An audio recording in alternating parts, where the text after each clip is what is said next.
नमस्कार दोस्तों, Arya technical classes के परिवार में आप सभी का स्वागत। दोस्तों, लास्ट की क्लास के अंदर हमने मूविंग आयरन यानी कि एमआई मापक यंत्रों के बारे में डिस्कस किया था और लास्ट की क्लास के अंदर हमने देखा कि जो एमआई मापक यंत्र होते हैं उनका उपयोग मुख्य रूप से एमीटर और वोल्टमीटर के रूप में किया जाता है। अब देखिए, एमआई मापक यंत्र के बाद में हमारा अगला जो मापक यंत्र आता है वो कौन सा आता है? आपका इंडक्शन मापक यंत्र यानी कि प्रेरण मापक यंत्र। तो आज की क्लास के अंदर हम इंडक्शन मापक यंत्र के बारे में बात करेंगे कि आपका जो इंडक्शन मापक यंत्र होता है उसकी संरचना किस प्रकार से होती है और इसकी सहायता से किस किस प्रकार से हम वैद्युतिक राशियों का मापन कर सकते हैं। अब देखिए, इंडक्शन मापक यंत्र है वो केवल एसी विद्युत सप्लाई पर काम करते हैं। कौन सी पर? केवल एसी विद्युत सप्लाई पर काम करने वाले उपकरण होते हैं। तो इंडक्शन कहीं पर भी वर्ड आ जाए कि इंडक्शन मापक यंत्र है, इंडक्शन एनर्जी मीटर आ जाए, इंडक्शन वाट मीटर आ जाए, तो आपको याद रखना है केवल कौन सी राशि का मापन करेगा? एसी का मापन करेगा। ये डीसी का मापन नहीं करता क्योंकि इंडक्शन का जो गुण होता है वो केवल कौन से के अंदर होता है? एसी के अंदर होता है। डीसी के अंदर इंडक्टेंस का मान कितना हो जाता है? आपका जीरो हो जाता है। क्या हो जाता है? जीरो। याद रहेगा आपका। तो इंडक्शन मापक यंत्र होते हैं वो सारे के सारे मापक यंत्र वो कौन से सप्लाई पे काम करते हैं? आपके एसी सप्लाई पे। अब हम क्या करेंगे? अलग अलग इंडक्शन मापक यंत्रों का प्रयोग करेंगे, वो अध्ययन करेंगे। तो सबसे पहले हम जिस मापक यंत्र के बारे में पढ़ने वाले हैं वो है हमारा कौन सा? Single phase energy meter. क्या है आपका? Single phase energy meter. तो हम आज जिस मापक यंत्र के बारे में बात करेंगे वो होगा हमारा कौन सा? Energy meter. क्या होगा हमारा? Energy meter. एनर्जी मीटर यानी कि ऊर्जा मापी। क्या है? ऊर्जा मापी। तो सबसे पहले हम किसके बारे में बात करेंगे? तो सबसे पहले हम बात करेंगे एनर्जी मीटर यानी कि ऊर्जा मापी।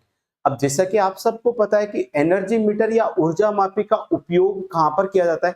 तो कोई भी विद्युत परिपथ या किसी भी लोड है उसकी ऊर्जा का मान, वैद्युतिक ऊर्जा का मापन करने के लिए हम क्या करते हैं? इस एनर्जी मीटर का उपयोग करते हैं। तो सबसे पहली बात कि एनर्जी मीटर का उपयोग कहां पर करते हैं? तो क्या करते हैं? किसी भी परिपथ या लोड की वैद्युत ऊर्जा की खपत, वैद्युत ऊर्जा की खपत ज्ञात करने के लिए, वैद्युत ऊर्जा की खपत ज्ञात करने के लिए एनर्जी मीटर का उपयोग करते हैं। इसका एनर्जी मीटर यानी कि ऊर्जा मापी। क्या? ऊर्जा मापी का उपयोग करते हैं। तो आपको पता चला कि एनर्जी मीटर क्या काम करता है? तो एनर्जी मीटर क्या काम करता है कि हमारे घरों के अंदर कितनी वैद्युतिक ऊर्जा हमने खर्च की है, उस खर्च की गई ऊर्जा को मापने का जो काम करता है वो कौन करता है? आपका ऊर्जा मापी या फिर एनर्जी मीटर करता है। अब देखिए, हमने मापक यंत्र पढ़े थे तीन प्रकार के, जिसमें हमारा सबसे पहला मापक यंत्र था सूचक मापक यंत्र, दूसरा था आपका अभिलेखन मापक यंत्र और तीसरा था समाकलन मापक यंत्र। तो ये जो ऊर्जा मीटर होता है या एनर्जी मीटर होता है या इंडक्शन एनर्जी मीटर होता है वो कौन से प्रकार का उपकरण है? इन तीनों में से कौन से प्रकार के अंतर्गत आता है? कौन? आपका इंडक्शन एनर्जी मीटर। तो जब हमने तीनों प्रकार के मापक यंत्र को पढ़ाया था तो हमने बताया था कि ये जो समाकलन या इंटीग्रेटिंग जो मापक यंत्र होता है उसके अंदर कौन से मीटर का उपयोग किया जाता है? तो उसके अंदर ऊर्जा मीटर या फिर एनर्जी मीटर का क्या किया जाता है? उपयोग किया जाता है। तो ये क्या है? यह मापक यंत्र, यह मापक यंत्र समाकलन, समाकलन यंत्र यानी कि integrating, integrating instrument, integrating instrument के अंतर्गत आता है। तो आपसे यदि पूछा जाए कि ये जो इंडक्शन एनर्जी मीटर है वो किस प्रकार का मापक यंत्र है, तो ये क्या है? आपका समाकलन प्रकार का क्या है? मापक यंत्र है। यानी कि समाकलन यानी कि इंटीग्रेटिंग इंस्ट्रूमेंट के अंतर्गत ये क्या किया जाता है? इसका अध्ययन किया जाता है। याद रहेगा आपका। कि ये मापक यंत्र कौन सा है, आपका इंटीग्रेटिंग मापक यंत्र है। फिर ये लिख लेना इंडक्शन एनर्जी मीटर या फिर प्रेरण ऊर्जा मापी, प्रेरण ऊर्जा मीटर का उपयोग केवल एसी सप्लाई, केवल एसी सप्लाई में किया जाता है, एसी सप्लाई में किया जाता है। याद रह जाएगा कि इंडक्शन एनर्जी मीटर है, उसका उपयोग कौन सी सप्लाई में करेंगे, तो केवल एसी सप्लाई में, डीसी के अंदर इसका क्या किया जाता है, उपयोग नहीं किया जाता। फिर आगे याद रखना, इसे या फिर यह है विद्युत शक्ति या विद्युत ऊर्जा, शक्ति नहीं बोलेंगे, क्या बोलेंगे, ऊर्जा। तो विद्युत ऊर्जा का मापन, यह विद्युत ऊर्जा का जो मापन है वो वाट इंटू आवर्स, क्या, वाट इंटू घंटे तथा या किलोवाट घंटे, या फिर किलोवाट घंटे, किलोवाट घंटे यानी कि KWH, किलोवाट घंटे में करता है। तो विद्युत ऊर्जा को किस किस में मापता है, तो ये विद्युत ऊर्जा को वाट इंटू घंटे या फिर किलोवाट घंटे के अंदर क्या करता है, आपका मापता है। कौन, आपका एनर्जी मीटर। तो इंडक्शन एनर्जी मीटर की बात करें कि आपका इंडक्शन एनर्जी मीटर है वो विद्युत ऊर्जा को वाट आवर या फिर किलोवाट आवर के अंदर क्या करता है, आपका प्रदर्शित करता है। फिर आपको आगे याद रखना है क्या, 1 किलोवाट आवर, क्या 1 किलोवाट आवर बराबर होता है क्या, आपका 1 यूनिट होता है, क्या होता है आपका 1 यूनिट। तो 1 kWh बराबर कितना होता है, तो 1 kWh बराबर होता है आपका 1 यूनिट, क्या होता है आपका 1 यूनिट। याद रहेगा आपका कि 1 kWh बराबर क्या होता है, आपका 1 यूनिट होता है। अब एसी सप्लाई के अंदर तो इसको अपन क्या कहते हैं, तो एसी सप्लाई के अंदर तो इसको वाट आवर या फिर क्या बोल देते हैं अपन, किलोवाट आवर, या फिर क्या बोल सकते हैं इसको अपन इंडक्शन एनर्जी मीटर या फिर किलोवाट आवर के नाम से जानते हैं, के नाम से जानते हैं। कौन सी सप्लाई के अंदर, एसी सप्लाई। लेकिन हमको डीसी वैद्युतिक राशि का भी यदि मापन करना है, किसका, डीसी वैद्युतिक राशि का मापन करना है। वैसे तो इस मीटर का उपयोग हम डीसी वैद्युतिक राशि के मापन में नहीं करते हैं, इसकी संरचना में हमको क्या करना पड़ता है, परिवर्तन करना पड़ता है, तभी जाके हम डीसी सप्लाई का क्या कर सकते हैं, मापन कर सकते हैं। लेकिन अगर आपसे पूछा जाए कि डीसी सप्लाई का मापक, डीसी सप्लाई है उसका मापन करने वाले यंत्र को क्या बोला जाता है, तो डीसी सप्लाई का जो मापन करने वाला मंत्र है, क्या, डीसी सप्लाई,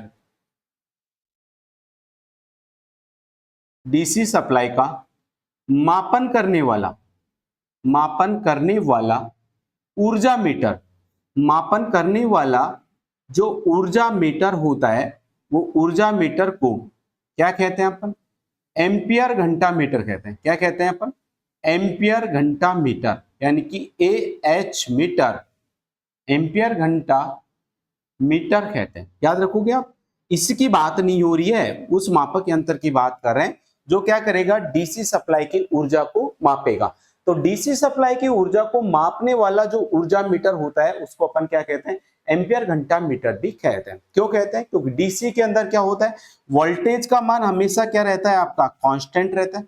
क्या होता है, कांस्टेंट। और हम जानते हैं कि ऊर्जा बराबर क्या होता है, VI गुणा क्या होता है, T। VI बराबर क्या है, आपका शक्ति है, क्या है, शक्ति। तो शक्ति को यदि मैं समय से गुणा कर दूंगा तो क्या आ जाएगी, ऊर्जा। अब यहां पर क्या है, डीसी सप्लाई के लिए V का मान क्या है, कांस्टेंट है। अब V का मान कांस्टेंट है तो E का मान केवल किसके ऊपर डिपेंड करेगा, I के ऊपर और T के ऊपर। और हम जानते हैं I यानी कि विद्युत धारा, विद्युत धारा का मात्रक क्या होता है, एम्पियर। H मतलब होता है समय, और समय को अपन यहाँ पर किस में लेते हैं, घंटे के अंदर लेते हैं।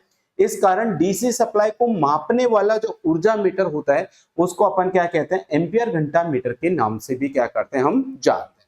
याद रहेगा ये सारी चीजें। तो ये क्या है, आपके एनर्जी मीटर की कुछ बेसिक्स आपके इंफॉर्मेशन है कि एनर्जी मीटर क्या होता है, कौन से सप्लाई का मापन वो करता है, किस प्रकार से विद्युत ऊर्जा को ये मापन करता है। तो किसी भी परिपथ या लोड की वैद्युतिक ऊर्जा की खपत ज्ञात करने के लिए हम एनर्जी मीटर का क्या करते हैं, हम उपयोग करते हैं। ये जो मापक यंत्र है यानी कि ये जो इंडक्शन एनर्जी मीटर है वो समाकलन यंत्र यानी कि इंटीग्रेटिंग इंस्ट्रूमेंट के अंदर आता है। इंडक्शन एनर्जी मीटर का उपयोग केवल एसी सप्लाई में किया जाता है या एसी सप्लाई की वैद्युतिक ऊर्जा के मापन में केवल इंडक्शन एनर्जी मीटर का उपयोग किया जाता है।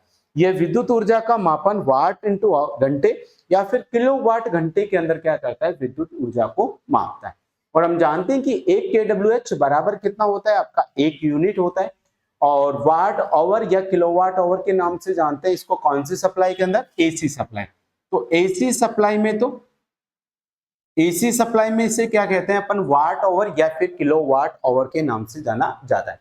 लेकिन डीसी सप्लाई का मापन करने वाला जो ऊर्जा मीटर होता है वो क्या होता है, आपका एम्पियर घंटा मीटर होता है। क्या होता है आपका, एम्पियर घंटा मीटर।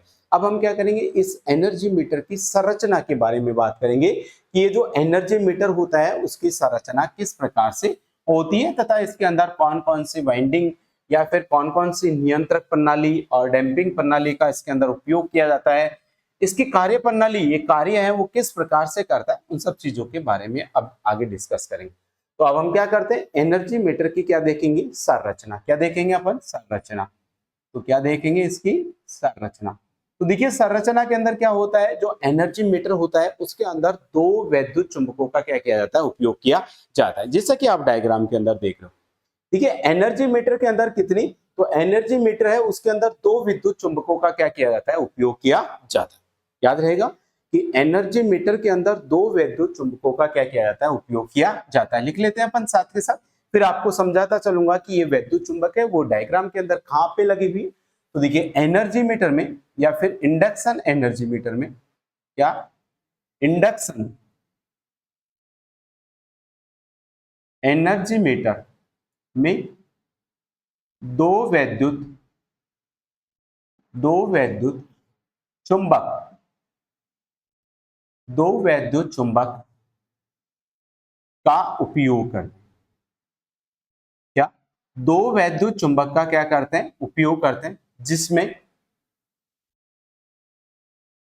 एक वैद्युत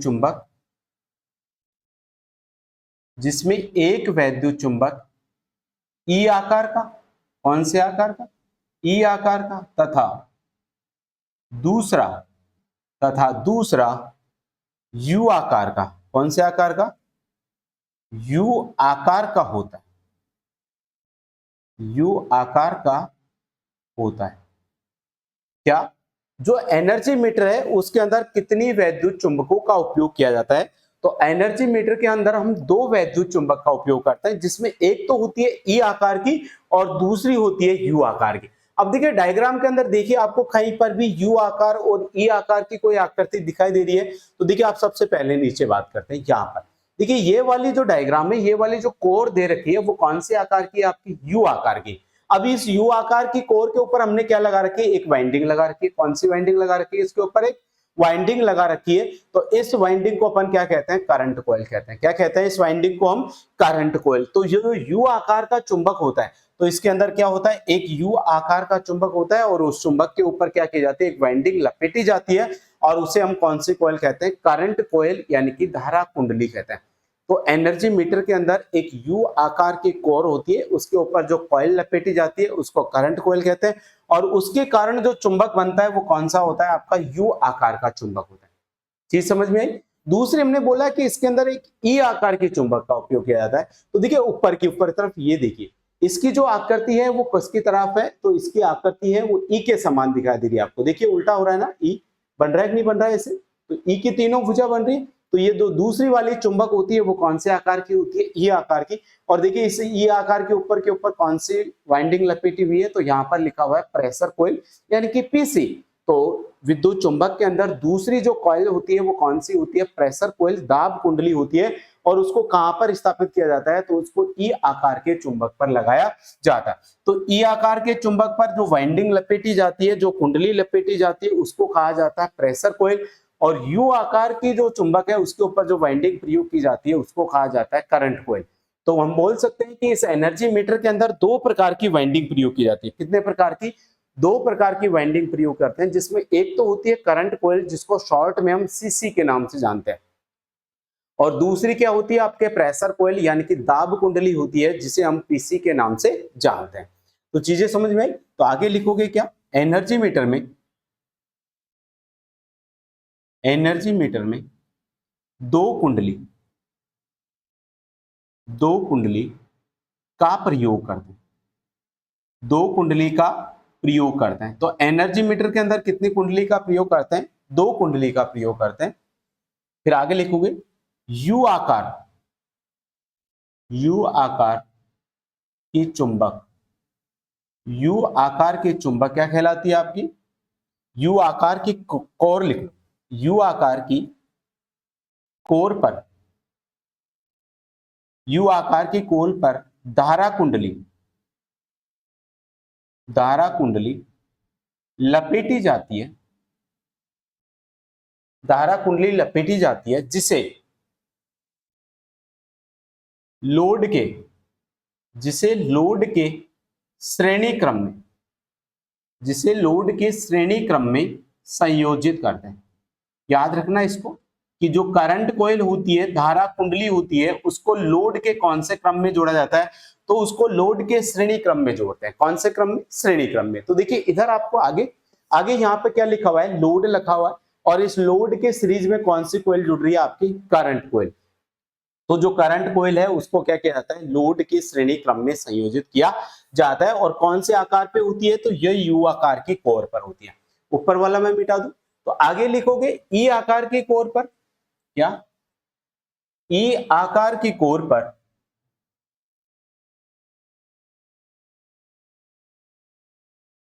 ई आकार की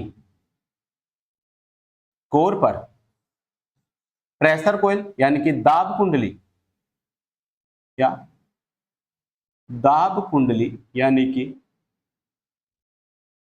प्रेशर कॉइल,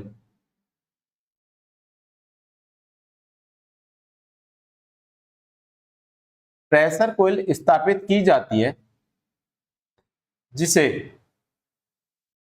सप्लाई के, जिसे सप्लाई के समांतर क्रम में, जिसे सप्लाई के समांतर क्रम में संयोजित कर दें। याद रहेगा कि प्रेशर कॉइल को तो हम किसके साथ जोड़ते हैं, तो प्रेशर कॉइल को तो हम सप्लाई के समांतर क्रम में जोड़ते हैं, जबकि करंट कॉइल है उसको हम लोड की श्रेणी क्रम में जोड़ते हैं। करंट कॉइल को यू आकार की कोर पर स्थापित किया जाता है, प्रेशर कॉइल को ई आकार की कोर पर स्थापित किया जाता है। सारी चीजें याद रहेगी, ठीक है। अब ये जो करंट कॉइल है ना, इसको हम लोड के श्रेणी क्रम में जोड़ रहे हैं, तो करंट कॉइल के अंदर बहने वाली विद्युत धारा लोड के ऊपर डिपेंड करेगी। और यदि हमने लोड ज्यादा लगा दिया तो करंट कॉइल के अंदर बहने वाली धारा का मान भी क्या होगा, ज्यादा। अब ज्यादा मान की धारा को सहन करने के लिए हमको जो करंट कॉइल है उसको मोटे तार और कम फेरों वाली बनाई जाती है। क्या, करंट कॉइल को, तो आगे लिखोगे आप क्या, करंट कॉइल में, करंट कॉइल में विद्युत धारा का मान, विद्युत धारा का मान लोड के अनुसार, लोड के अनुसार, लोड के अनुसार प्रवाहित होता है, लोड के अनुसार प्रवाहित होता है। इस कारण, इस कारण करंट कॉइल, करंट कॉइल यानी कि सीसी को मोटे तार, मोटे तार तथा, मोटे तार तथा कम फेरों वाली, कम फेरों वाली बनाई जाती है। ठीक है, तो करंट कॉइल को अपन मोटे तार से बनाते हैं और कम फेरों वाली बनाते हैं। आगे लिखोगे प्रेशर कॉइल में, प्रेशर कॉइल में विद्युत धारा, प्रेशर कॉइल में विद्युत धारा सप्लाई वोल्टेज, सप्लाई वोल्टेज के अनुसार, सप्लाई वोल्टेज के अनुसार प्रवाहित होती है, प्रवाहित होती है। इस कारण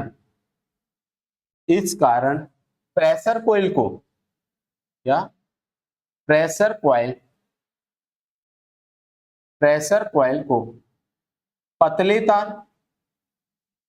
तार व ज्यादा फेरों वाली बनाई जाती है।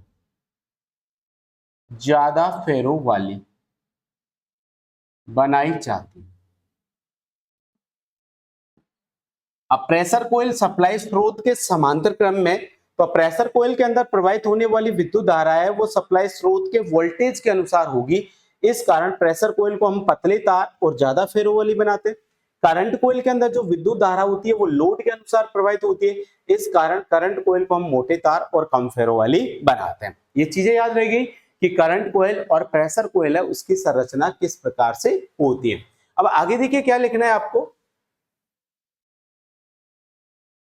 अब देखिए जो प्रेशर कोयल होती है ना, ये क्या होती है, इंडक्शन एनर्जी मीटर के अंदर क्या प्रेरण प्रेरण ऊर्जा मापी की प्रेशर कोयल या फिर इसको हिंदी में बोलते हैं दाब कुंडली। याद रखना, दाब कुंडली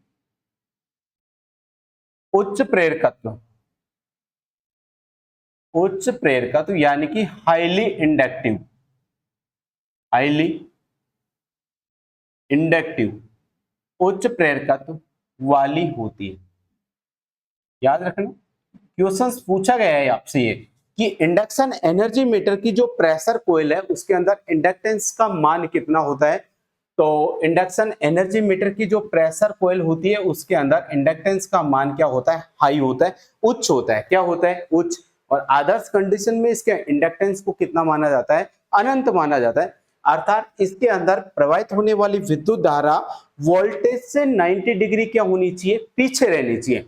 या फिर विद्युत धारा के कारण ही इसके अंदर क्या आता है, फ्लक्स आता है। तो इस प्रेशर कोयल के अंदर जो फ्लक्स है वो वोल्टेज से ठीक 90 डिग्री क्या होना चाहिए, पीछे रहना चाहिए। जब फ्लक्स वोल्टेज से ठीक 90 डिग्री पीछे होगा तब इसके अंदर लगने वाले जो डिफ्लेक्टिंग टॉर्क है उसका मान क्या होता है, मैक्सिमम होता है।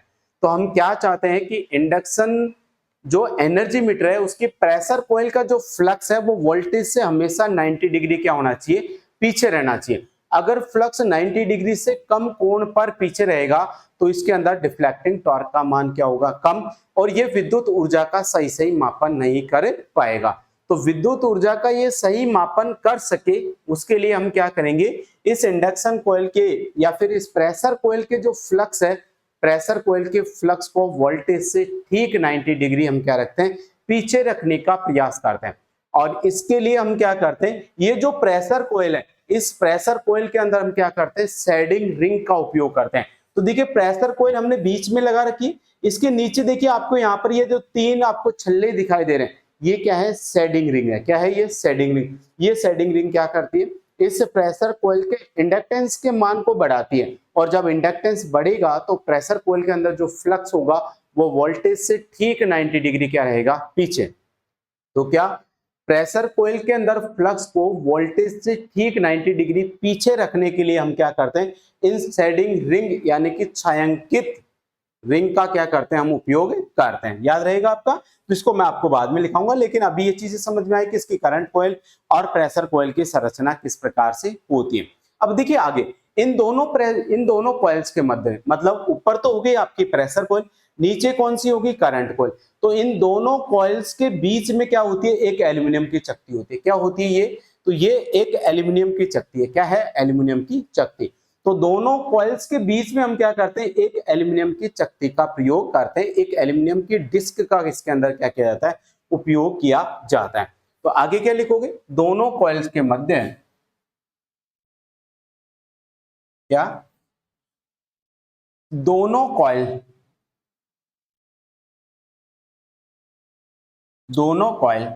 के मध्य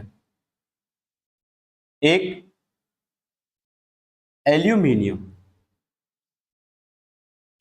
एल्यूमिनियम डिस्क का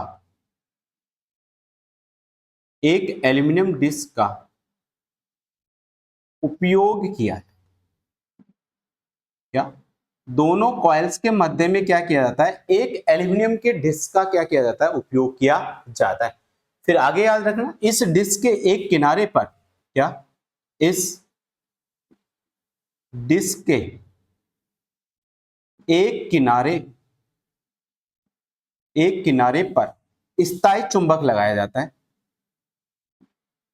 स्थायी चुंबक लगा होता है, स्थायी चुंबक लगा होता है जो ब्रेकिंग चुंबक, जो ब्रेकिंग मैग्नेट यानी कि ब्रेकिंग चुंबक, क्या, ब्रेकिंग मैग्नेट का कार्य करता है। अभी समझेंगे ये ब्रेकिंग मैग्नेट क्या होता है। अभी हम सिर्फ संरचना की बात कर रहे हैं। तो इसके अंदर क्या होता है, दोनों कॉइल्स के बीच में एक एल्यूमिनियम की डिस्क का उपयोग करते हैं और उस एल्यूमिनियम की डिस्क के एक कोने पर हम क्या कर देते हैं, एक स्थायी चुंबक लगा देते हैं जिसको अपन ब्रेकिंग मैग्नेट कहते हैं। तो देखिए यहाँ पर ये जो सी आकार की आपको आकृति दिखाई दे रही है, ये क्या है, स्थायी चुंबक है और इसका नाम क्या है, आपका ब्रेकिंग मैग्नेट है। क्या है, ब्रेकिंग मैग्नेट। तो इस मापक यंत्र के अंदर क्या, दो तो कॉइल हो गई, एक आपकी डिस्क हो गई एल्यूमिनियम की डिस्क, और एक क्या हो गया, ब्रेकिंग मैग्नेट। अब ये जो एल्यूमिनियम की डिस्क है ना, इसको क्या किया जाता है, इस स्पेंडल के ऊपर क्या किया जाता है, स्थापित किया जाता है। तो ये जो स्पेंडल है इसके ऊपर क्या लगा दी हमने, एल्यूमिनियम की डिस्क। अब इस पे स्पेंडल को अपन ने क्या कर दिया, नीचे एक ज्वेल बियरिंग लगा हुआ है, दो ज्वेल बियरिंग पर इस स्पेंडल को क्या कर दिया जाता है, स्थापित कर दिया जाता है। फिर इस स्पेंडल के ऊपरी भाग पर क्या कर दिया जाता है, एक रिकॉर्डिंग इंस्ट्रूमेंट इसके अंदर क्या कर दिया जाता है, लगा दिया जाता है, जो क्या करती है, डिस्क जिस प्रकार से घूम रही है, जितने चक्कर काट रहे हैं उन चक्कर के अनुसार इन चक्करों को काउंट करने का काम करता है। तो ये क्या हुई, आपके एनर्जी मीटर की संरचना हुई कि एनर्जी मीटर है उसकी संरचना किस प्रकार से होती है। तो डायग्राम आपके समझ में आ गया कि डायग्राम के अंदर कौन सी चीज कहां पे रखी हुई है। तो ये यू आकार की कोर है जिसके ऊपर हमने करंट कॉइल लगाया, ये आपका ब्रेकिंग मैग्नेट है, इसमें बीच में हमने एल्यूमिनियम की डिस्क लगा रखी है। ये एल्यूमिनियम की डिस्क के अंदर क्या होता है, आपका डिफ्लेक्टिंग टॉर्क पैदा होता है। अब एल्यूमिनियम की डिस्क का ही क्यों हम उपयोग करते हैं, क्योंकि एल्यूमिनियम का आकार कम होता है और आकार कम होगा तो उसके टॉर्क का मान क्या रहेगा, ज्यादा होगा, डिफ्लेक्टिंग टॉर्क का मान ज्यादा होगा, इस कारण हम एल्यूमिनियम की डिस्क का उपयोग करते हैं। दूसरा, एल्यूमिनियम क्या है, आपका अनुचुंबकीय पदार्थ है। क्या है, आपका अनुचुंबकीय पदार्थ, इस कारण भी हम किसका प्रयोग करते हैं, एल्यूमिनियम की डिस्क का ही उपयोग करते हैं। फिर इसके ऊपर एल्यूमिनियम डिस्क के ऊपर क्या लगा रखा है, एक प्रेशर कॉइल लगा रखी है।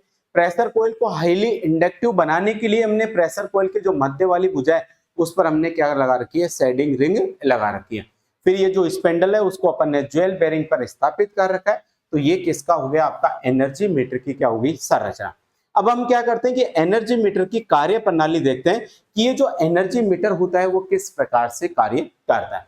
तो देखिए एनर्जी मीटर को जैसे ही हम विद्युत सप्लाई के साथ जोड़ेंगे, एसी सप्लाई के साथ जोड़ेंगे, तो इस प्रेशर कॉइल के अंदर तो क्या होगा, सप्लाई का जो वोल्टेज है उसके अनुसार धारा प्रवाहित होगी, और जो करंट कॉइल है उसके अंदर लोड के अनुसार धारा प्रवाहित होती है। अब करंट कॉइल के अंदर भी धारा प्रवाहित हो रही है और प्रेशर कॉइल के अंदर भी धारा प्रवाहित हो रही है। तो दोनों कॉइल्स के अंदर धारा प्रवाहित होने के कारण दोनों कॉइल के अंदर चुंबकीय फ्लक्स पैदा होता है, फाई। अब इस सीरीज वाइंडिंग का जो फ्लक्स है उसको मैं लिख देता हूं किससे, फाई एस ई से, और जो शंट वाइंडिंग का फ्लक्स है नीचे लिख देता हूं, इसको तो अपन किससे लिखेंगे, फाई एस ई से, और शंट वाइंडिंग का जो फ्लक्स होगा उसको अपन किससे लिख देते हैं, फाई एस एस से। अब फाई एस एस का फ्लक्स तो आएगा ऊपर से और सीरीज वाइंडिंग का फ्लक्स आएगा कहां से, नीचे से। तो सीरीज वाइंडिंग का फ्लक्स तो इधर से जाएगा, शंट वाइंडिंग का फ्लक्स ऊपर से आएगा। तो ये दोनों फ्लक्स क्या होंगे, इस एल्यूमिनियम की डिस्क में से क्या होंगे, गुजरेंगे। और जब एल्यूमिनियम की डिस्क में से दोनों फ्लक्स गुजरेंगे तो इस डिस्क के अंदर क्या हो जाएगी, भंवर धारा उत्पन्न हो जाएगी। क्या हो जाएगी, भंवर धारा। अब इस डिस्क के अंदर उत्पन्न होने वाली भंवर धारा और ये जो फ्लक्स है, सीरीज वाइंडिंग और शंट वाइंडिंग का फ्लक्स है, ये दोनों आपस में क्रिया करके इस डिस्क के ऊपर क्या लगा देते हैं, एक डिफ्लेक्टिंग टॉर्क लगा देते हैं। क्योंकि हम जानते हैं टॉर्क टी समानुपाती क्या होता है, फाई इंटू आई इंटू क्या होता है, कॉस फाई होता है। तो चुंबकीय फ्लक्स और विद्युत धारा कौन सी, एडी धारा, इन दोनों क्रिया के कारण इसके अंदर क्या हो जाता है, एक डिफ्लेक्टिंग टॉर्क पैदा हो जाता है। और जैसे ही इस एल्यूमिनियम की डिस्क के अंदर डिफ्लेक्टिंग टॉर्क आएगा तो ये एल्यूमिनियम की डिस्क क्या हो जाएगी, घूमना स्टार्ट हो जाएगी। तो डिस्क के घूमने की जो गति है वो किसके ऊपर डिपेंड कर रही है? एक तो सप्लाई सोर्स के वोल्टेज के ऊपर और दूसरी किसके ऊपर? लोड के अंदर प्रवाहित विद्युत धारा पर।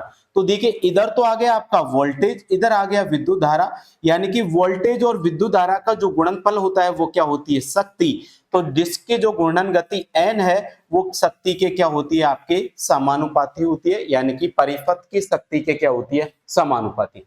अगर परिपथ यानी कि जो शक्ति है उसका मान ज्यादा होगा तो डिस्क की घूर्णन गति भी क्या होगी? ज्यादा। और परिपथ की शक्ति का मान यदि कम होगा तो डिस्क की घूर्णन गति भी क्या होगी? कम होगी।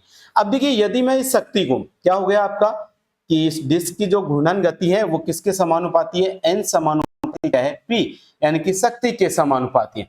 और यदि इस शक्ति को मैं किससे गुणा कर दूं? समय से। तो यदि मैं दोनों तरफ किससे गुणा कर दूं? समय से, तो हम जानते हैं शक्ति और समय का जो गुणनफल है वो क्या बन जाती है? ऊर्जा। तो ऊर्जा बराबर क्या हो जाएगा आपका? n गुणा क्या हो जाएगा? t। और n बराबर क्या है? डिस्क के घूर्णन गति है, और nt क्या हो जाएगा आपका? t समय में डिस्क की जो घूर्णन गति है वो किसके समानुपाती है? तो विद्युत ऊर्जा के क्या होती है? आपके समानुपाती होती है। यानी कि ये t समय में ये जो एल्यूमिनियम की डिस्क है वो जितने चक्कर काटेगी उन चक्कर और यदि समय को मैंने गुणा कर दिया तो मेरे पास किसका मान माना जाएगा? विद्युत ऊर्जा का। तो इस प्रकार ये जो एनर्जी मीटर है वो विद्युत ऊर्जा का क्या करता है? मापन करता है। तो सीरीज वाइंडिंग के अंदर जो फ्लक्स उत्पन्न होगा वो किसके कारण आएगा? तो लोड के अंदर प्रवाहित होने वाली धारा के अनुसार। शंट वाइंडिंग के अंदर जो फ्लक्स आएगा वो किसके अनुसार आएगा? सप्लाई वोल्टेज के अनुसार, क्योंकि शंट वाइंडिंग को सप्लाई वोल्टेज के समांतर क्रम में जोड़ रखा है। तो इधर तो वोल्टेज के कारण फ्लक्स आ रहा है, इधर धारा के कारण फ्लक्स आ रहा है। इन दोनों फ्लक्स के कारण इस एल्यूमिनियम की डिस्क के अंदर भंवर धारा उत्पन्न हो रही है, और उस भंवर धारा और इनका फ्लक्स आपस में क्रिया करके उस डिस्क के ऊपर क्या लगाता है? एक डिफ्लेक्टिंग टॉर्क लगाता है, और उस टॉर्क के कारण क्या हो जाती है? आपकी डिस्क क्या हो जाती है? घूम जाती है। तो चीजें समझ में आई। अब डिस्क के अंदर जो डिफ्लेक्टिंग टॉर्क है उसका मान किस किस के ऊपर डिपेंड करता है? तो दोनों फ्लक्स के ऊपर डिपेंड करेगा, और दोनों फ्लक्स के मध्य जो कोण होता है उसके ऊपर। और क्या होगा? इस एल्यूमिनियम की डिस्क के अंदर उत्पन्न होने वाली भंवर धारा के ऊपर इसका मान क्या करता है? निर्भर करता है। तो क्या करोगे? इसकी कार्यप्रणाली के अंदर कैसे लिखोगे कि जब एनर्जी मीटर को लोड व सप्लाई के साथ लोड व सप्लाई के साथ लोड व सप्लाई के साथ संयोजित किया जाता है, संयोजित किया जाता है, तो सीरीज वाइंडिंग का फ्लक्स सीरीज वाइंडिंग की सीरीज वाइंडिंग तथा सीरीज वाइंडिंग तथा प्रेशर वाइंडिंग लिख लेते हैं, या शंट वाइंडिंग। देखिए जो प्रेशर वाइंडिंग होती है ना, जो प्रेशर कॉइल होती है उसको अपन शंट वाइंडिंग भी बोलते हैं ना। तो शंट वाइंडिंग, सीरीज वाइंडिंग का मतलब कौन सी कॉइल है? आपकी करंट कॉइल है। शंट वाइंडिंग का मतलब कौन सी कॉइल है? प्रेशर कॉइल है। तो याद रखना, करंट कॉइल और प्रेशर कॉइल का फ्लक्स एल्यूमिनियम की डिस्क में एल्यूमिनियम डिस्क में भंवर धारा उत्पन्न कर देता है। तो सीरीज वाइंडिंग और शंट वाइंडिंग के फ्लक्स ने क्या किया? इस एल्यूमिनियम की डिस्क के अंदर क्या ला दी? भंवर धारा। अब ये भंवर धारा और इन दोनों का फ्लक्स आपस में क्रिया करके इस डिस्क के ऊपर क्या लगाएगा? टॉर्क लगाएगा। क्योंकि हमने फैराडे का नियम पढ़ा है कि जब किसी धारावाही चालक पदार्थ को किसी चुंबकीय क्षेत्र के अंदर रखा जाता है तो उस चालक पदार्थ के ऊपर एक घुमाव बल लगता है, जिसके कारण वो चालक पदार्थ क्या हो जाता है? आपका घूम जाता है। देखिए पहले इस एल्यूमिनियम की डिस्क के अंदर कोई विद्युत धारा नहीं थी, इस कारण इस एल्यूमिनियम की डिस्क को जब हमने चुंबकीय क्षेत्र के अंदर रखा तो उस डिस्क के अंदर कोई डिफ्लेक्टिंग टॉर्क पैदा नहीं हुआ। लेकिन इन दोनों के फ्लक्स के कारण इसके अंदर सबसे पहले भंवर धारा आई है। अब ये इसके अंदर क्या हो गया? धारावाही चालक पदार्थ हो गया। अब ये धारावाही चालक पदार्थ इन दोनों चुंबकों की चुंबकीय क्षेत्र से क्रिया करके इसके अंदर क्या करेगा? डिफ्लेक्टिंग टॉर्क उत्पन्न करेगा। तो इसके अंदर भंवर धारा उत्पन्न कर देता है। फिर आगे क्या लिखोगे? ये भंवर धारा तथा भंवर धारा, भंवर धारा तथा दोनों वाइंडिंग तथा दोनों वाइंडिंग का फ्लक्स मिलकर मिलकर डिस्क पर विक्षेपक टॉर्क या विक्षेपण टॉर्क लगाते हैं, जिससे जिससे डिस्क क्या हो जाती है आपकी, घूम जाती है। जिससे डिस्क क्या हो जाती है, घूम जाती है। फिर आगे लिखोगे डिस्क की घूर्णन गति क्या, एल्यूमिनियम डिस्क की घूर्णन गति परिपथ की शक्ति के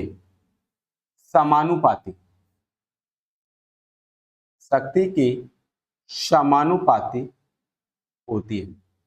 परिपथ की शक्ति की जगह अपन लिख सकते हो खर्च शक्ति। क्या लिख सकते हो, खर्च की गई शक्ति। खर्च की गई शक्ति के क्या होती है, समानुपाती। तो डिस्क कितनी स्पीड से घूमेगा वो किसके ऊपर डिपेंड करेगा कि हम कितनी शक्ति को क्या कर रहे हैं, खर्च कर रहे हैं। यदि हम शक्ति को ज्यादा खर्च करेंगे तो डिस्क की घूर्णन गति क्या होगी, तेज। यदि शक्ति कम खर्च करेंगे तो डिस्क की घूर्णन गति क्या होगी, कम होगी। तो मैं क्या लिख सकता हूं कि एन समानुपाती क्या होता है, पी होता है। एन समानुपाती क्या होता है, पी। यहां पर एन बराबर क्या है, तो एन बराबर है डिस्क की घूर्णन गति। एन बराबर तो क्या है आपका, डिस्क की क्या है, घूर्णन गति है। एन बराबर क्या है, डिस्क की घूर्णन गति। पी बराबर क्या है, पी बराबर है खर्च की गई शक्ति। पी बराबर क्या है, खर्च की गई शक्ति। तो खर्च की गई जो शक्ति है वो क्या है, पी है। और एन बराबर क्या है आपकी डिस्क की क्या है, घूर्णन गति है। क्या है, डिस्क की घूर्णन गति।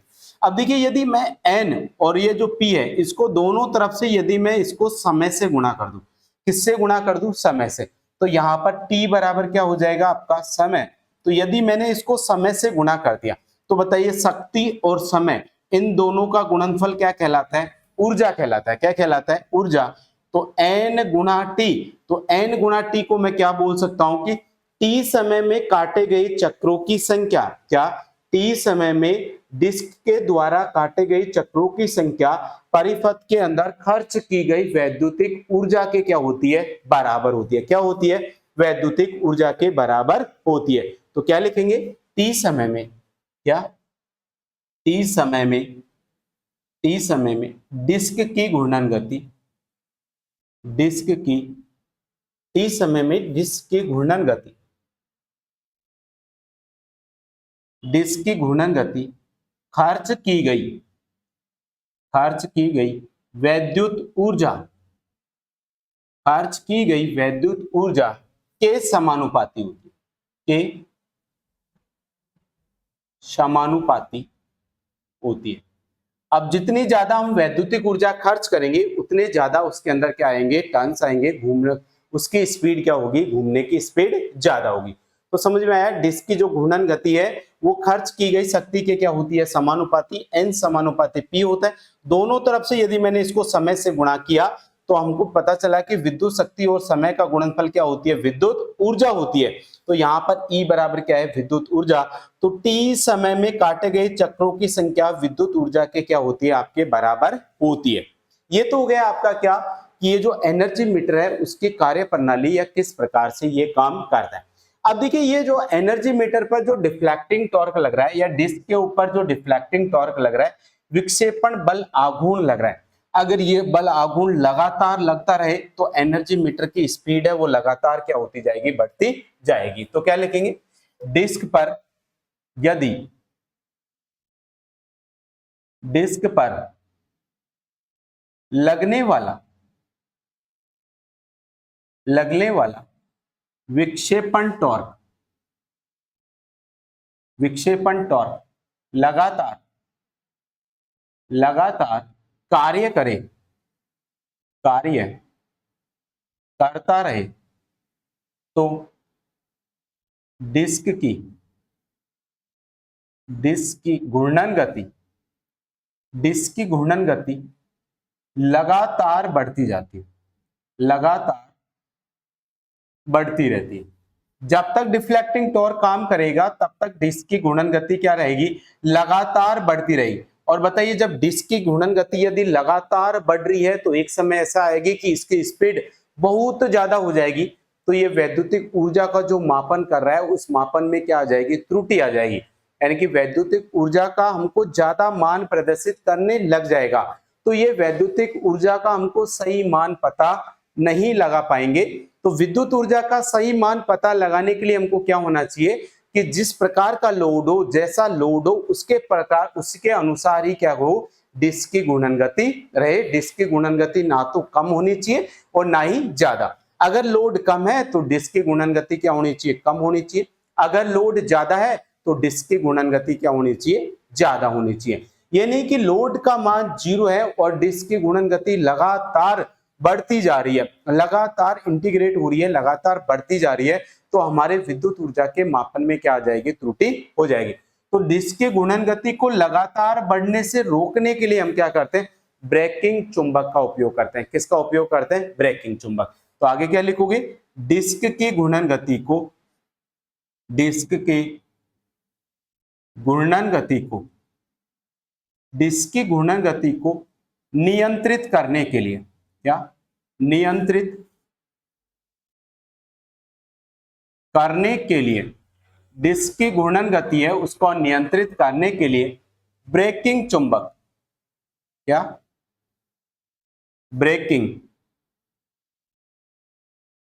ब्रेकिंग चुंबक का उपयोग करते हैं।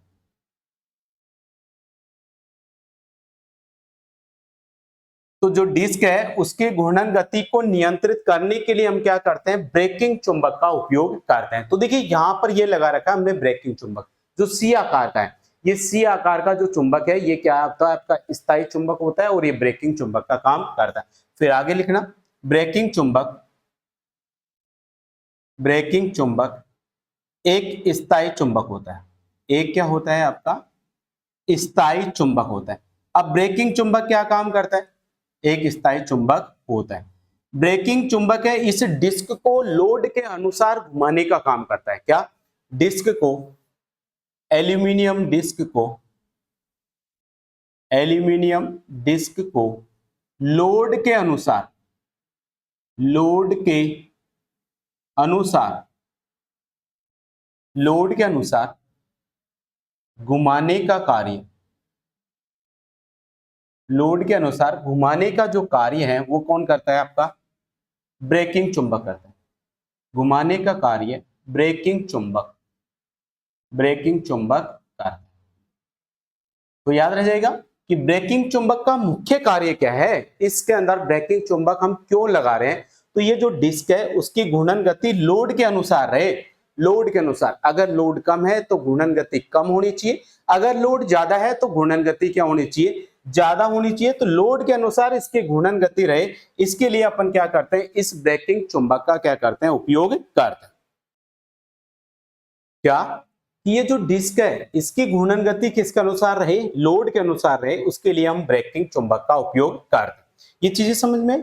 अब हम ब्रेकिंग चुंबक से रिलेटेड कुछ टॉपिक्स देख लेते हैं कि ब्रेकिंग चुंबक से हमारी एग्जाम्स के अंदर और क्या क्वेश्चंस आते हैं। तो देखिए ब्रेकिंग चुंबक की संरचना में यहां पर बना रहा हूं कि इसके अंदर एक एल्यूमिनियम की क्या होती है, डिस्क होती है। क्या होती है, एल्यूमिनियम की डिस्क। अब ये जो एल्यूमिनियम की डिस्क है इसके एक सिरे पर क्या लगाते हैं हम, सी आकार का, कौन से आकार का, सी आकार का एक स्थायी चुंबक लगा देते हैं। तो इसके सिरों पर मैंने क्या लगा दिया, एक सी आकार का, कौन से आकार का, सी आकार का एक स्थायी चुंबक मैंने ये लगा दिया।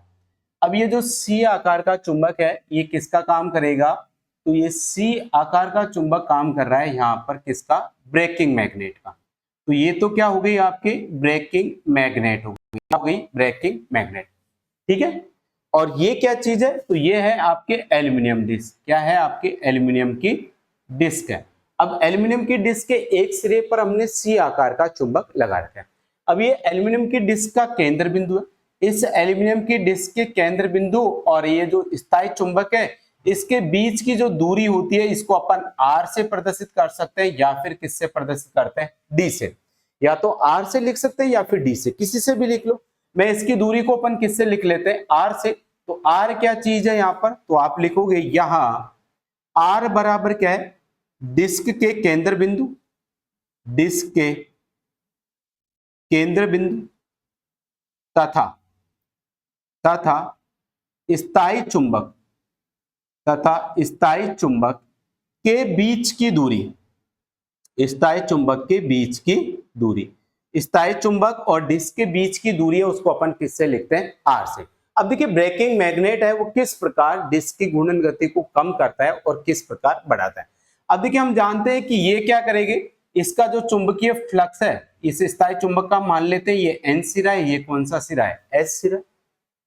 अब एन से एस तक से क्या निकलेगी, यहां से चुंबकीय बल रेखाएं निकलेगी, और जब ये चुंबकीय बल रेखा इस डिस्क में से गुजरेगी तो इसके अंदर क्या होगी, एक भंवर धारा उत्पन्न होगी, और ये भंवर धारा क्या करेगी, इसके पैदा होने वाले कारण का क्या करेगी, विरोध करेगी। अब भंवर धारा इसके पैदा होने वाले कारण का विरोध करेगी तो ये क्या करेगी, इसमें से गुजरने वाले फ्लक्स के मान में जो परिवर्तन हो रहा है, गुजरने वाले फ्लक्स के मान में क्या करेगी, उसका विरोध करेगी।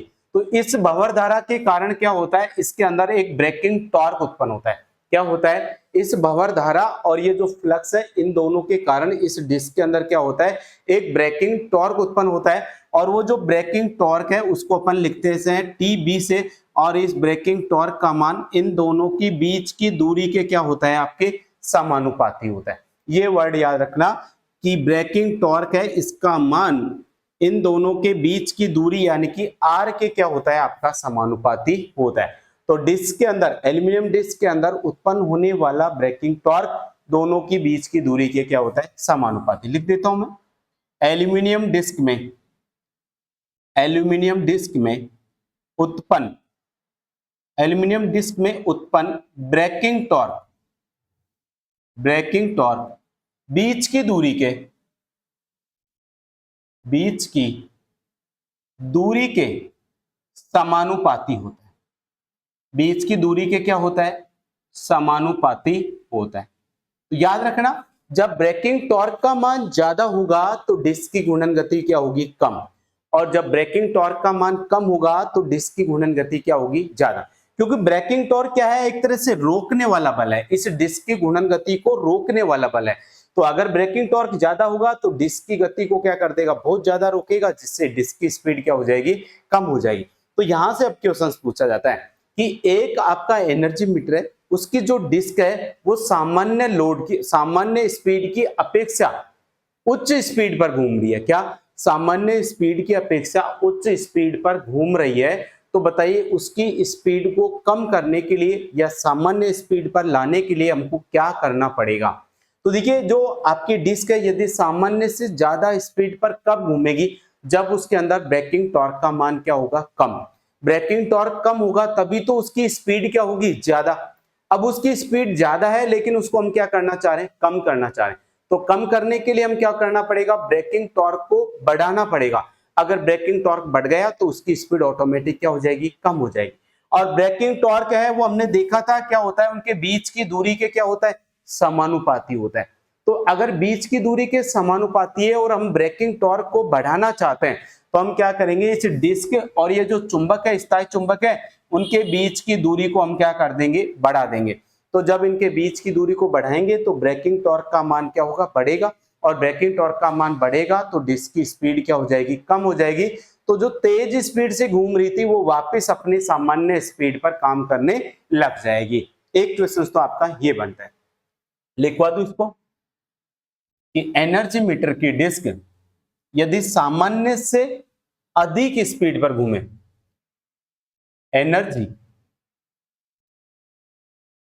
मीटर, एनर्जी मीटर की डिस्क सामान्य गति से, सामान्य गति से उच्च गति पर,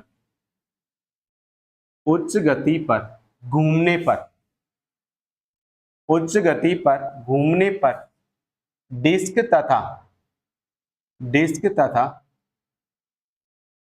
चुंबक के बीच की दूरी, डिस्क तथा चुंबक के बीच की दूरी को बढ़ा देते। बीच की दूरी को क्या कर देते हैं अपन, बढ़ा देते हैं। तो देखिए एनर्जी मीटर है, उसकी स्पीड क्या है, स्पीड मतलब एन है, वो सामान्य से क्या है आपकी ज्यादा है, सामान्य से क्या है आपकी ज्यादा है। अब उसकी स्पीड को हम क्या कर रहे हैं, घटाना चाहते हैं, उसकी स्पीड को हम क्या करना चाहते हैं, घटाना चाहते हैं। अब स्पीड को घटाने के लिए हमको ब्रेकिंग टॉर्क को क्या करना पड़ेगा, बढ़ाना पड़ेगा। और हम जानते हैं कि ब्रेकिंग टॉर्क टी बी है, वो किसके समानुपाती होता है, आर के। तो स्पीड के मान को, स्पीड यदि आपकी सामान्य से ज्यादा है, अब स्पीड को हम क्या करना चाह रहे हैं, घटाना चाह रहे हैं, तो उनके बीच की दूरी जो आर है उसको अपन क्या करेंगे, बढ़ाएंगे। अब इन दोनों के बीच की दूरी आर बढ़ेगी, तो आर के बढ़ने से ये ब्रेकिंग टॉर्क इस आर के समानुपाती है, तो इस ब्रेकिंग टॉर्क का मान क्या हो जाएगा, बढ़ जाएगा।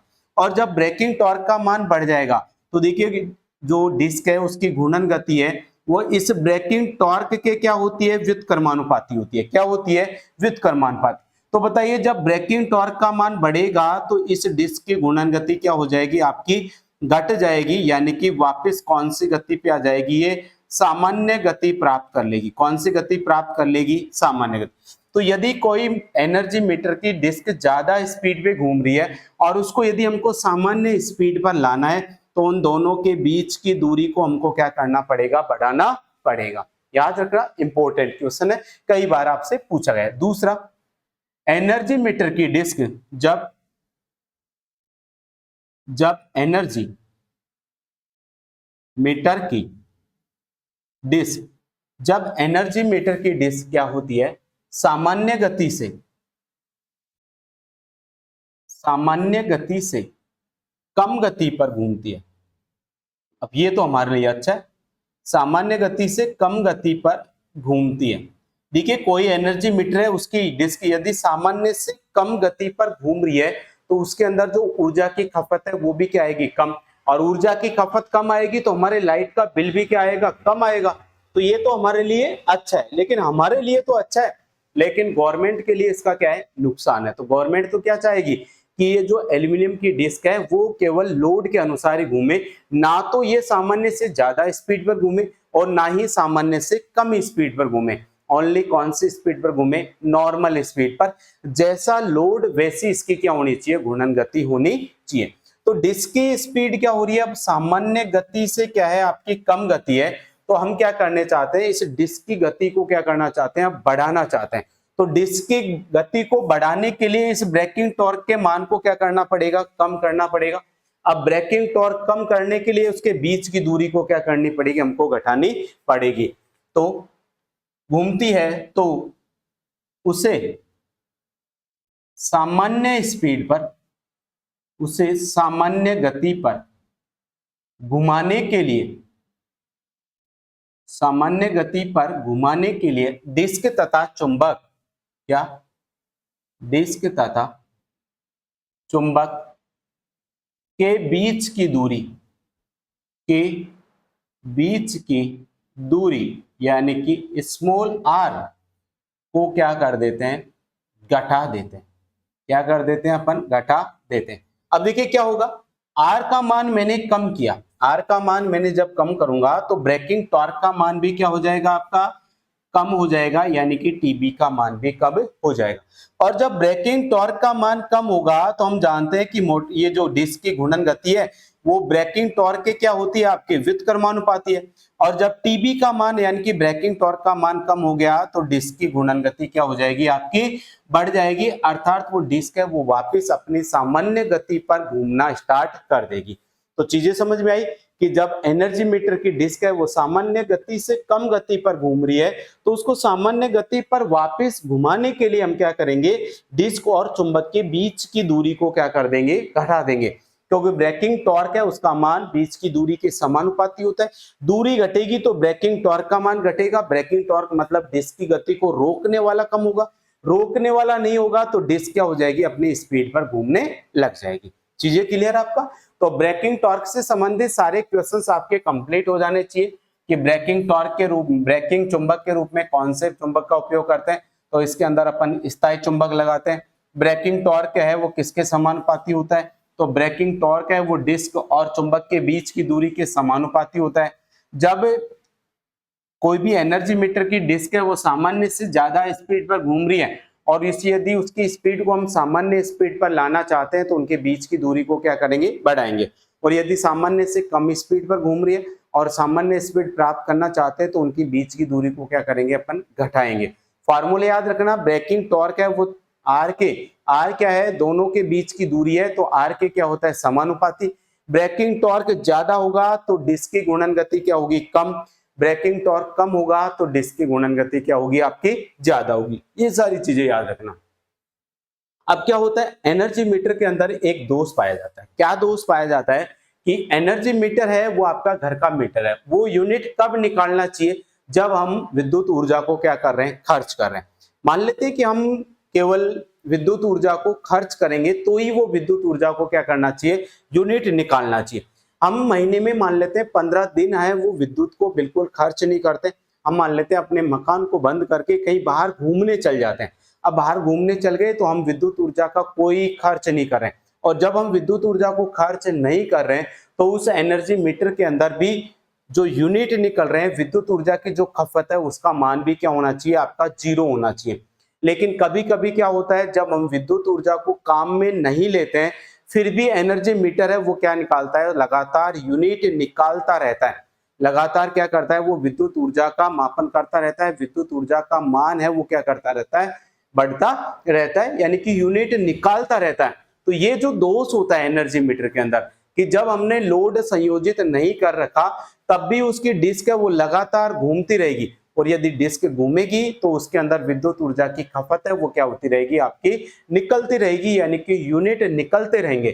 तो ये जो डिस्क लगातार घूमती रहती है इसके कारण हमको क्या होता है, विद्युत ऊर्जा यानी कि उसके अंदर निकलने वाली यूनिट के अनुसार हमको क्या होती है, हानि होती है।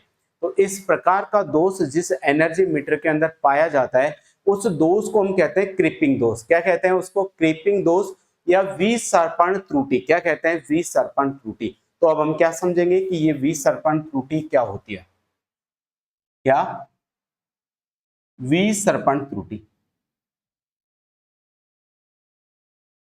विसर्पण त्रुटि इंपॉर्टेंट है, पूछा जाता है आपसे क्वेश्चन। तो क्या लिखेंगे अपन इंग्लिश में, क्या बोलते हैं इसको, क्रीपिंग एरर, क्रीपिंग फॉल्ट या क्रीपिंग दोष।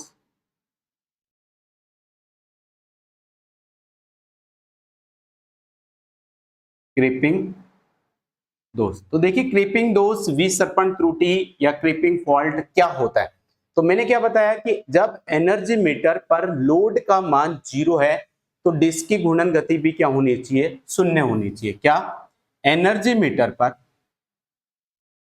एनर्जी मीटर पर लोड का मान, लोड का मान 0 होने पर, 0 होने पर डिस्क की घूर्णन गति, डिस्क की घूर्णन गति भी क्या होनी चाहिए, डिस्क की घूर्णन गति भी 0 होनी चाहिए। भाई जब हम लोड उसके ऊपर लगाए नहीं रहे, जब एनर्जी मीटर से हम लाइट खर्च ही नहीं कर रहे हैं तो उसकी डिस्क भी घूमनी नहीं चाहिए। लेकिन क्या होता है कभी कभी, क्या, लेकिन, लेकिन कभी कभी नो लोड, नो लोड मतलब हमने कोई विद्युत ऊर्जा खर्च नहीं कर रहे हैं, नो लोड की अवस्था में भी, नो लोड की अवस्था में भी डिस्क धीरे धीरे, अब स्पीड से तो नहीं घूमती है लेकिन बहुत धीरे धीरे स्पीड से क्या करती है, धीरे धीरे गति से घूमती रहती है, धीरे धीरे गति से घूमती रहती है, जिससे, जिससे विद्युत ऊर्जा मापन में, विद्युत ऊर्जा मापन में त्रुटि उत्पन्न होती है, त्रुटि उत्पन्न हो जाती है, त्रुटि उत्पन्न हो जाती है, जिसे, जिसे विसर्पण त्रुटि कहते हैं। क्या, विसर्पण, विसर्पण त्रुटि यानी कि क्रीपिंग एरर, क्रीपिंग एरर, विसर्पण त्रुटि या क्रीपिंग एरर कहते हैं। तो समझ में आया कि हम एनर्जी मीटर के ऊपर लोड का मान 0 है, एनर्जी मीटर से हम कोई विद्युत सप्लाई नहीं ले रहे हैं, फिर भी एनर्जी मीटर की डिस्क है वो लगातार घूम रही है, और जब डिस्क आपकी लगातार घूम रही है तो वो विद्युत ऊर्जा का क्या करती रहती है, मापन करती रहती है। ये इसके कारण जो त्रुटि उत्पन्न होती है उसको अपन क्या कहते हैं, विसर्पण त्रुटि कहते हैं। क्या कहते हैं, विसर्पण त्रुटि। अब ये जो विसर्पण या क्रिम्पिंग त्रुटि है, इसके मान को कम करने के लिए हम क्या करते हैं, तो इसके मान को हम करने के लिए क्या करेंगे, ये जो एल्यूमिनियम की डिस्क है, क्या है, एल्यूमिनियम की डिस्क। देखिए एक मिनट, ये आपकी एक एल्यूमिनियम की क्या है, डिस्क है, और इस एल्यूमिनियम की डिस्क के ऊपर क्या लगा होता है, आपका एक स्पेंडल लगा होता है। एल्यूमिनियम की डिस्क के ऊपर ही क्या लगा होता है, आपका स्पेंडल। तो ये एल्यूमिनियम की डिस्क है और इस एल्यूमिनियम की डिस्क के ऊपर ये क्या लगा हुआ है, आपका स्पेंडल लगा हुआ है। तो अब इस विसर्पण त्रुटि के मान को कम करने के लिए हम क्या करेंगे, इस एल्यूमिनियम डिस्क के ऊपर ये जो स्पेंडल है, इस स्पेंडल के दोनों ओर 180 डिग्री पर, ये दोनों छिद्र एक दूसरे से कितने डिग्री पर होने चाहिए, 180 डिग्री, यानी कि एक दूसरे के विपरीत दिशा में दो क्या बना देते हैं, तो दो छिद्र बना देते हैं। इस एल्यूमिनियम डिस्क के ऊपर क्या करते हैं, जो स्पेंडल है उस स्पेंडल के दोनों ओर एक दूसरे से 180 डिग्री पर दो छिद्र बना देते हैं, जिससे यह त्रुटि है उस त्रुटि का मान क्या हो जाता है, आपका समाप्त हो जाता है। तो आगे क्या लिखोगे, विसर्पण त्रुटि को, विसर्पण त्रुटि को समाप्त करने के लिए, क्या, विसर्पण त्रुटि को समाप्त करने के लिए एल्यूमिनियम डिस्क पर, एल्यूमिनियम डिस्क पर स्पेंडल के दोनों ओर, स्पेंडल के दोनों ओर एक दूसरे के विपरीत, एक दूसरे के विपरीत यानी कि 180 डिग्री पर, एक दूसरे के विपरीत यानी कि 180 डिग्री पर दो छिद्र बना देते हैं, दो छिद्र बना देते हैं। क्या करते हैं, दो छिद्र हम क्या कर देते हैं, बना देते हैं, जिससे ये विसर्पण त्रुटि है उसका मान क्या हो जाता है, आपका समाप्त हो जाती है। तो समझ में आया विसर्पण त्रुटि क्या होती है, क्रीपिंग एरर क्या होती है, कि जब हम एनर्जी मीटर से कोई विद्युत ऊर्जा नहीं ले रहे हैं, कोई विद्युत ऊर्जा की खपत नहीं कर रहे हैं, फिर भी ये डिस्क है वो लगातार घूम रही है, और डिस्क के लगातार घूमने के कारण इसके अंदर क्या होता है, हमारे यूनिट है वो लगातार निकलते रहते हैं। ये जो त्रुटि है वो क्या कहलाती है, विसर्पण त्रुटि कहलाती है। और इस त्रुटि को समाप्त करने के लिए हम क्या करते हैं, एल्यूमिनियम डिस्क पे जो स्पेंडल होता है उस स्पेंडल के दोनों ओर ठीक एक दूसरे से विपरीत 180 डिग्री पर क्या बना देते हैं, दो छिद्र बना देते हैं। अब बात यह आती है कि ये जो विसर्पण त्रुटि है वो किस कारण से पैदा होती है, तो इसके पैदा होने वाले कारण की विसर्पण त्रुटि है वो किस कारण से पैदा होती है। तो देखिए एक तो कारण क्या है, एक कारण तो ये है कि ये जो आपके प्रेशर कोयल है, इस प्रेशर कोयल के अंदर क्या होता है, उच्च वोल्टेज का उत्पन्न होना। क्या, प्रेशर कोयल के अंदर जो उच्च वोल्टेज है उसके कारण भी क्या हो सकती है, आपके विसर्पण त्रुटि उत्पन्न हो सकती है। तो पहला कारण तो क्या है आपका, जो प्रेशर कोयल है यानी कि दाब कुंडली, दाब कुंडली के उच्च वोल्टेज के कारण, क्या, दाब कुंडली के उच्च वोल्टेज के कारण, उच्च वोल्टेज के कारण क्या हो सकती है, आपके ये जो विसर्पण त्रुटि है ये उत्पन्न हो सकती है। दूसरा क्या है आपका, जो स्थैतिक घर्षण है आपका, क्या, घर्षण के कारण, घर्षण के प्रति, घर्षण के प्रति अति प्रतिकरण, अति प्रतिकरण यानी कि ओवर कंपनसेशन, क्या, ओवर कंपनसेशन। कंपनसेशन का मतलब क्या होता है आपका, कंपनसेशन का मतलब होता है कि भाई घर्षण के कारण ये जो एल्यूमिनियम की डिस्क है, ये जो धुरा है, धुरा जब घूमेगा तो घूमने के कारण भी तो इसके अंदर घर्षण उत्पन्न होगा, और उस घर्षण के कारण इस धुरे की स्पीड क्या हो जाती है, कम हो जाती है। और जब यदि स्पीड कम हो जाएगी तो ये एनर्जी मीटर है विद्युत ऊर्जा का सही से मापन नहीं कर पाएगा। तो कंपनी वाले क्या करते हैं, इसके घर्षण के कारण जितनी ऊर्जा इसके अंदर खर्च होती है उतना इसके अंदर चुंबकीय क्षेत्र पहले ही वो क्या कर देते हैं, इसके अंदर बढ़ा देते हैं। तो ये जो कंपनसेशन हुआ है, इसको इसके क्षतिपूर्ति की है इस घर्षण के कारण। इस घर्षण के कारण इसके अंदर जो विद्युत ऊर्जा या इसकी स्पीड कम हुई है, उस स्पीड को बढ़ाने के लिए हमने जो क्षतिपूर्ति की है, उस क्षतिपूर्ति के कारण भी तो घर्षण के प्रति अति प्रतिकरण या ओवर कंपनसेशन के कारण भी क्या होता है, इस एनर्जी मीटर के अंदर ये क्रीपिंग दोष क्या हो जाता है, आपका उत्पन्न हो जाता है।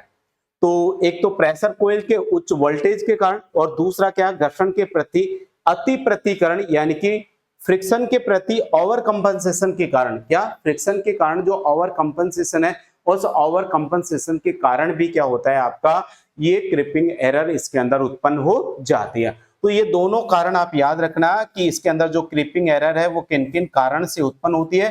तो दाब कुंडली के उच्च वोल्टेज के कारण, और एक घर्षण कोयल के प्रति अति प्रतिकरण यानी कि ओवर कंपनसेशन के कारण क्या होता है, इसके अंदर क्रीपिंग एरर उत्पन्न होती है। तो ये हो गया आपका कौन सा, क्रीपिंग यानी कि विसर्पण त्रुटि। अब यहाँ पर सिर्फ एक और बचती है, इसके अंदर आते हैं, एक प्रयोग करते हैं अपन कौन सा, शेडेड रिंग। कौन सा, शेडेड रिंग। अब शेडेड रिंग का प्रयोग क्यों करते हैं, तो वैसे तो शेडेड रिंग का प्रयोग करते हैं इसकी प्रेशर कॉइल को हाईली इंडक्टिव बनाने के लिए। क्या, जो प्रेशर कॉइल है उसको हाईली इंडक्टिव बनाने के लिए हम क्या करते हैं, शेडेड रिंग का प्रयोग करते हैं। तो क्या एनर्जी मीटर में या एनर्जी मीटर की प्रेशर कॉइल को, एनर्जी मीटर की प्रेशर कॉइल को हाईली इंडक्टिव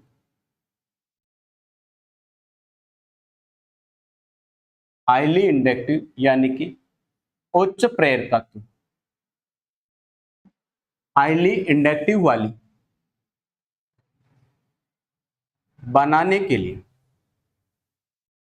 हाईली इंडक्टिव यानी कि उच्च प्रेरकत्व वाली बनाते हैं, ऐसे लिख लेते हैं, बनाते हैं, तथा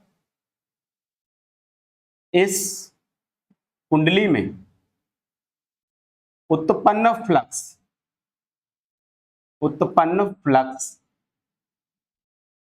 फाई को वोल्टेज से 90 डिग्री पश्चगामी रखने के लिए, शेडिंग रिंग यानी कि छायांकित छल्ला बोल सकते हो, रिंग बोल सकते हो, छायांकित छल्ला यानी कि शेडेड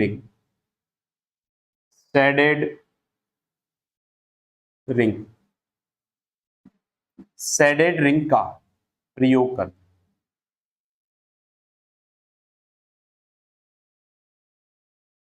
तो एनर्जी मीटर के अंदर जो हमने बीच वाली जो ई आकार की चुंबक थी ना, ये वाली, इस प्रकार से जो ई आकार की चुंबक थी, इस ई आकार की चुंबक के अंदर यहाँ पर हमने ऐसे 3 रिंग लगा रखी थी। उन रिंग को हम क्या बोलते हैं, शेडेड रिंग बोलते हैं। ये शेडेड रिंग क्या काम करती है, तो ये जो प्रेशर कोयल था, इस प्रेशर कोयल के अंदर जो फ्लक्स उत्पन्न हो रहा है, उस फ्लक्स को इस प्रेशर कोयल के वोल्टेज से 90 डिग्री पीछे रखने के लिए इन शेडिंग रिंग का क्या किया जाता है, उपयोग किया जाता है। अर्थात इस प्रेशर कोयल को हाईली इंडक्टिव बनाने के लिए इस शेडेड रिंग का क्या किया जाता है, उपयोग किया जाता है। या फिर हम क्या बोल सकते हैं, ये जो स्थैतिक घर्षण है, उस स्थैतिक घर्षण के कारण जो हानि हो रही है उसको कंपनसेट करने के लिए, उसकी क्षतिपूर्ति के लिए भी हम इन शेडेड रिंग का उपयोग करते हैं। तो एक आप ये भी लिख सकते हो, क्या, स्थैतिक घर्षण के कारण, स्थैतिक घर्षण के कारण होने वाली जो क्षति या फिर हानि, होने वाली हानि की क्षतिपूर्ति के लिए, क्षतिपूर्ति यानी कि कंपनसेट करने के लिए, कंपनसेट क्षतिपूर्ति के लिए शेडिंग रिंग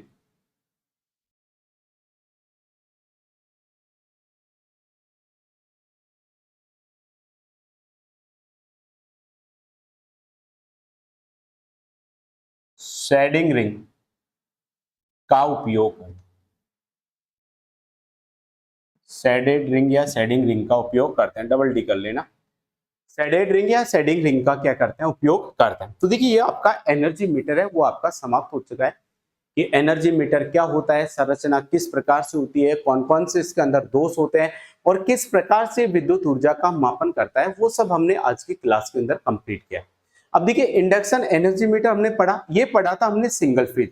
ऐसे कैसे कौन सा होता है आपका थ्री फेज एनर्जी मीटर होता है। संरचना बिल्कुल समान होती है, फर्क क्या होगा, उसके अंदर तीन ही तो प्रेशर कॉइल होगी और तीन ही क्या हो जाएगी, करंट कॉइल। तो अगर आपसे पूछा जाए कि थ्री फेज इंडक्शन मोटर के अंदर टोटल कितनी कॉइल होती है, तो तीन तो प्रेशर कॉइल होती है और तीन ही क्या होती है आपके उसके अंदर करंट कॉइल होती है। तो वो क्या बन जाएगा आपका three phase induction energy meter हो जाएगा। अब इसके बाद में हम क्या करेंगे कि इंडक्शन वाट मीटर के बारे में। देखिए आपसे पहले हमने क्या पढ़ा था आपके कि जो इलेक्ट्रोडायनामिक प्रकार का वाट मीटर पढ़ा था, लेकिन डायनामिक वाट मीटर के अलावा एक इंडक्शन वाट मीटर भी होता है। उस इंडक्शन वाट मीटर के अपन जो अध्ययन है वो अगली क्लास के अंदर करेंगे। तो आज हमने इंडक्शन एनर्जी मीटर को बहुत अच्छे से कंप्लीट किया है। आपको जो भी वीडियो मिल रहे हैं उनको आपको टाइम से प्रैक्टिस करनी है, उनका टाइम से रिवीजन करना है। तो आज के लिए बस इतना ही, मिलते हैं आपको नेक्स्ट वीडियो में। Thank you.